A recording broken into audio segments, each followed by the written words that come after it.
Hi hello friends, എല്ലാ കൂട്ടുകാർക്കും പുതിയൊരു റിവ്യൂയിലേക്ക് സ്വാഗതം. അങ്ങനെ മനോഹർ വീണ്ടും ഷാരുടെ കയ്യിൽ നിന്ന് പണം തട്ടുവാണ്. അതെ അമ്മേ, അന്ന് ഗുണ്ടകൾക്ക് പൈസ കൊടുത്തിരുന്നല്ലോ, അവർ വീണ്ടും പൈസ ചോദിക്കുവാണ്. അമ്മേ, ഞാൻ എന്ത് ചെയ്യണമെന്ന് എനിക്കറിയില്ല, എൻ്റെ പൈസയാണെന്നുണ്ടെങ്കിലേ അതാണ് ഇതാണെന്നൊക്കെ പണ്ട് ഒരു ഉടായ്പ പറഞ്ഞുകൊണ്ടിരിക്കുന്ന സമയത്ത് നമ്മുടെ ഷാരി പണ്ട് അയ്യോ മോൻ ഇതിനു വേണ്ടി 10 പൈസ ചിലവാക്കേണ്ടത് ഞാൻ പറഞ്ഞതല്ലേ, ലോക്കറിൽ കുറച്ച് ആഭരണങ്ങൾ ഇരിക്കുന്നുണ്ട്, ആരും അറിയണ്ട, ഞാനത് എടുത്തു തരാമെന്ന് പറയണം. അയ്യോ അതൊക്കെ നമുക്ക് ബുദ്ധിമുട്ടാവില്ല അമ്മ, ഈ പൈസയൊക്കെ ഞാൻ തിരിച്ചു തരാൻ കേട്ടോ എന്ന് പറയുമ്പോൾ മോനെ ഞാൻ മോനോട് പൈസ ചോദിച്ചു, അതൊന്നും വേണ്ട എന്ന് പറഞ്ഞിട്ട് നമ്മുടെ ഷാരി കയ്യിലുള്ള സ്വർണ്ണം എല്ലാം പണവും എന്തൊക്കെ ഷാരിയുടെ കയ്യിലുണ്ടോ അതൊക്കെ തന്നെ മനോഹറിനെ കൊടുക്കുകയാണ്. പിന്നീട് നമ്മുടെ മനോഹറിനെ കുറിച്ചുള്ള സത്യങ്ങളൊക്കെ ഷാരി അറിയുമ്പോൾ അപ്പോഴാണ് ഷാരിക്ക് മനസ്സിലാവുന്നത് തന്നെ പറ്റിക്കായിരുന്നു. മനോഹർ എന്ന് പറഞ്ഞ വ്യക്തി തൻ്റെ കയ്യിൽ നിന്ന് 10 പൈസ, അതായത് ബാങ്ക് ബാലൻസ് ഫുള്ളും എടുത്തു, ആഭരണങ്ങൾ ഫുള്ളും എന്തൊക്കെ സമ്പാദ്യം ഉണ്ട് അതെല്ലാം തന്നെ എടുത്തിട്ടാണ് ഇവിടുന്ന് പോകണമെന്നുള്ള സത്യം ഷാരി മനസ്സിലാക്കുന്നത്.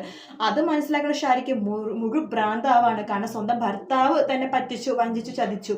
മോളാണെങ്കിൽ തൻ്റെ മോളല്ല, ആകെയുള്ള ഒരു പ്രതീക്ഷ എന്ന് പറഞ്ഞാൽ മരുമകനായിട്ടുള്ള മനു മാത്രമാണ്.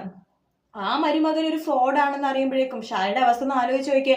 എന്തായാലും മനോഹറിന്റെ ചീട്ട് കീറാൻ ഷാരി തന്നെ ഒരൊറ്റ ആൾ മതി. പക്ഷെ അതിനു മുമ്പ് മനോഹർ ഓടിപ്പോവാനും മതി കേട്ടോ. എന്തായാലും മനോഹറിനെ കുറിച്ചുള്ള സത്യങ്ങളൊക്കെ ഏറെ കുറെയൊക്കെ അറിയാൻ പോകുന്ന ഭാഗങ്ങളൊക്കെ ഉടനെ തന്നെ വരും. ഒരുപാട് കാര്യങ്ങൾ അറിയാൻ കിടക്കുന്നത് മനോഹറിനെ കുറിച്ചുള്ള ഫ്രോഡാണെന്നുള്ള സത്യങ്ങൾ ഷാരിയും സരിയും ഒക്കെ അറിയാൻ കിടക്കുന്നു.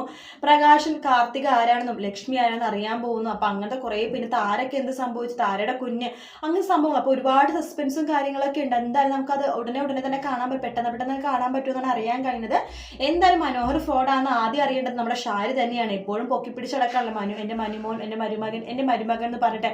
അപ്പൊ ഷാരി തന്നെയാണ് ആദ്യം ഈ സത്യം അറിയേണ്ടത്. എന്തായാലും അറിഞ്ഞു കഴിയുമ്പോഴേക്കും ഷാരി ഒരു കാര്യം ഉറപ്പാണ്, മനുവിന് 2 കീറി ഒട്ടിക്കുന്നുള്ള കാര്യത്തിൽ ഒരു സംശയവും വേണ്ട. എന്തായാലും നല്ല അടിപൊളി ഭാഗങ്ങൾക്ക് വേണ്ടി കാത്തിരിക്കാം.